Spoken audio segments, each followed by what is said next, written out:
NEET 2026 में सिर्फ 30 days बचे हैं, सिलेबस इनकम्प्लीट है, मॉक टेस्ट है, मार्क्स बिलो 400 स्टक हो गया, बट मुझे एनी हाउ नीट 2026 में 500 प्लस स्कोर करना है।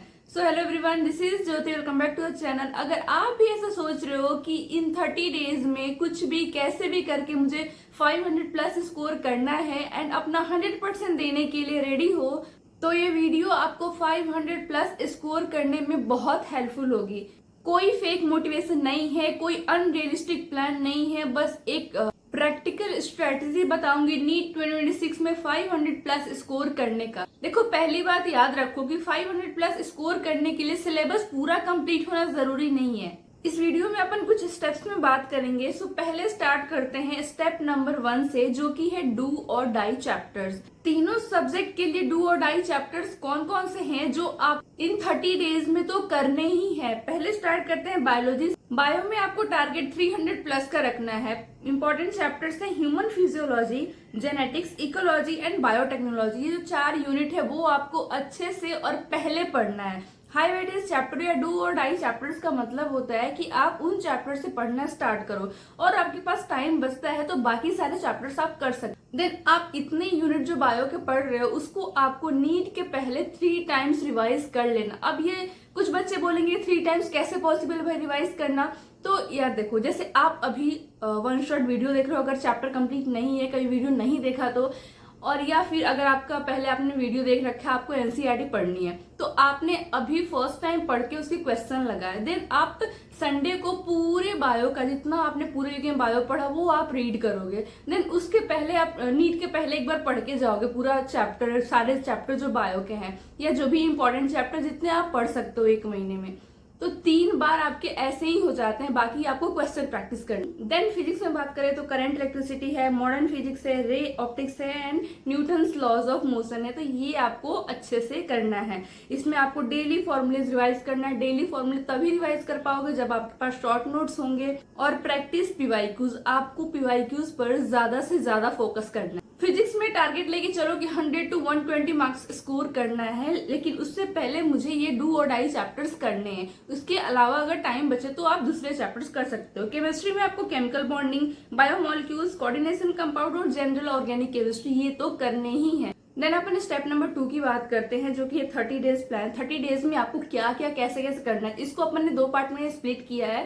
पहला फर्स्ट 20 डेज और लास्ट के 10 डेज में। तो फर्स्ट 20 डेज में आपको, अगर आपने अभी तक किसी भी चैप्टर का जो मैंने डू और डाई चैप्टर्स बताया उसके लेक्चर नहीं करे तो वो आपको लेक्चर करना है, लेकिन वन शॉट वीडियो से करना है। उसके बाद क्या करना है, अगर आपने बायो का मान लो आपको डेली एक चैप्टर करना है, अगर आपने अभी तक जो चैप्टर है नहीं पढ़ा है, आपको वीडियो देखने की जरूरत है, तब आपको बायो में डेली एक चैप्टर का वन शॉट वीडियो देखना है, उसकी एनसीईआरटी पढ़नी हो और मिनिमम 100 क्वेश्चंस करने हैं। देन केमिस्ट्री की बात करें तो डेली आपको एक चैप्टर पढ़ना है वन शॉट वीडियो से और 50 एमसीक्यू करने हैं। फिजिक्स में आपको डेली हाफ चैप्टर करना है, क्योंकि फिजिक्स के चैप्टर या वन शॉट वीडियो भी बड़े आते हैं तो वो आप हाफ ही कर पाओगे। तो इसलिए आपको हाफ चैप्टर अच्छे से करना है और 2 दिन में एक चैप्टर फिजिक्स का हो जाता है। उसके बाद आप उसकी एमसीक्यू लगाओगे, वो भी पीवाईक्यूज वाले। अगर आपका लेक्चर्स कंप्लीट है किसी भी चैप्टर का, तो आपको क्या करना है कि बायोलॉजी के डेली 2 से 3 चैप्टर पढ़ने हैं, केमिस्ट्री के रोज एक चैप्टर पढ़ने और फिजिक्स के भी रोज एक चैप्टर। एक चैप्टर पढ़ने का मतलब है कि फिजिक्स में आपको जो भी फॉर्मुलेज हैं वो याद करने हैं, रिवाइज करने हैं और उसके क्वेश्चन लगाने हैं। जितनी ज्यादा आप क्वेश्चन करोगे फिजिक्स में उतने मार्क्स अच्छे आएंगे। सिर्फ फॉर्मूला रटने से या थ्योरी पढ़ लेने से फिजिक्स में मार्क्स नहीं आता भाई, क्वेश्चन सॉल्व करना पड़ता है मार्क्स को इम्प्रूव करने के लिए। बायो में आप जितनी बार एनसीईआरटी पढ़ोगे उतने अच्छे मार्क्स आएंगे आपको, लेकिन आपको फिजिक्स में न्यूमेरिकल सॉल्व करना ही होगा। देन 20 डेज की अपन ने बात कर ली। लास्ट 10 डेज में आपको क्या करना है कि सिर्फ फुल सिलेबस मॉक टेस्ट देने हैं, डेली देना है फुल सिलेबस मॉक टेस्ट और सिर्फ रिवीजन करना है। कोई नया टॉपिक नहीं पढ़ना है।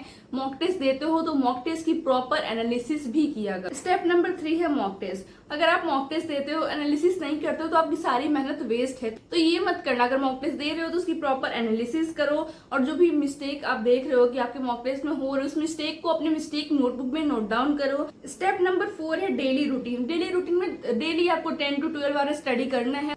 3 घंटे बायोलॉजी, 3 घंटे केमिस्ट्री और 3 घंटे फिजिक्स करना है। बाकी जो टाइम है उसमें आपको मॉक टेस्ट देना है या फिर पीवाईक्यू सॉल्व करना है। अब मेरी बात ध्यान से सुनो, 500 प्लस स्कोर करना कोई ड्रीम नहीं है, ये बस अप्रोक्स 50% मार्क्स हैं जो आपको नीट में लाने हैं और ये पॉसिबल है अगर आप पूरे मंथ में कंसिस्टेंट रहते हो, अपने प्रोसेस पे ट्रस्ट करते हो एंड कोई भी डिस्ट्रैक्शन नहीं आने देते हो। खुद को हमेशा मोटिवेटेड रखो। मोटिवेटेड तभी रहोगे जब डेली टारगेट्स टाइम पर कंप्लीट होंगे, मॉक टेस्ट से मार्क्स इंप्रूव होगा, और मॉक टेस्ट से मार्क्स तभी इंप्रूव होगा जब आप मॉक टेस्ट की प्रॉपर एनालिसिस करोगे।